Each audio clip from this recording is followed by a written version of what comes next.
Dernier réglage pour Héloïse.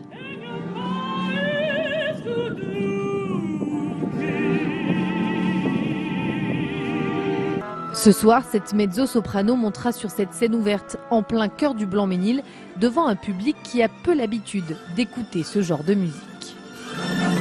Moi, je trouve ça génial qu'on puisse apporter de la musique classique dans des lieux qui ne la reçoivent pas forcément toujours, dans une démarche de partage tout simplement, de pouvoir apporter ça à des gens qui n'ont pas forcément accès ou qui n'y pensent pas non plus. Parfois, ils n'y pensent pas.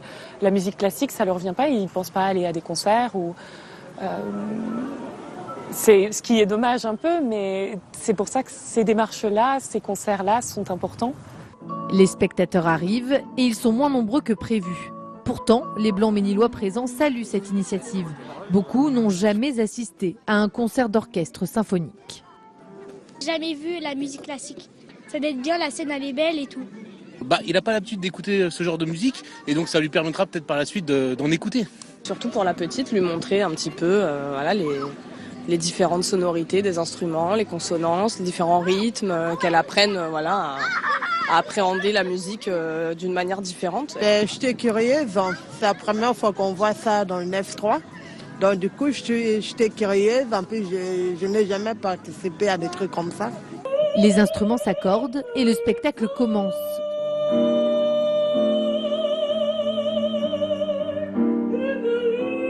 Sur scène, Héloïse Mas est accompagnée au piano par André Manoukian. La musique classique, quand elle s'adresse aux plus grands, je suis à fond pour. Il n'y a pas de... les gens, quand on leur donne un petit peu le mode d'emploi, ils viennent. Moi, c'est une toute petite histoire du jazz que je vais raconter pour faire le lien justement entre la musique classique et le jazz. Pour moi, il n'y a qu'une seule musique, la bonne.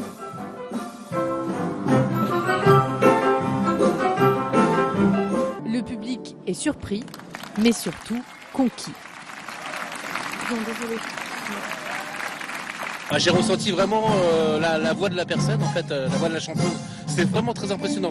C'est vraiment super bien, c'est beau. C'est vraiment bien parce que c'est la première fois que j'écoute ça. Sur la musique jazz, là, c'est super, c'est génial.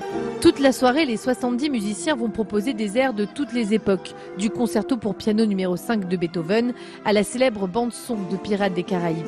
Le maire a d'ores et déjà promis qu'il y aurait une deuxième édition l'an prochain.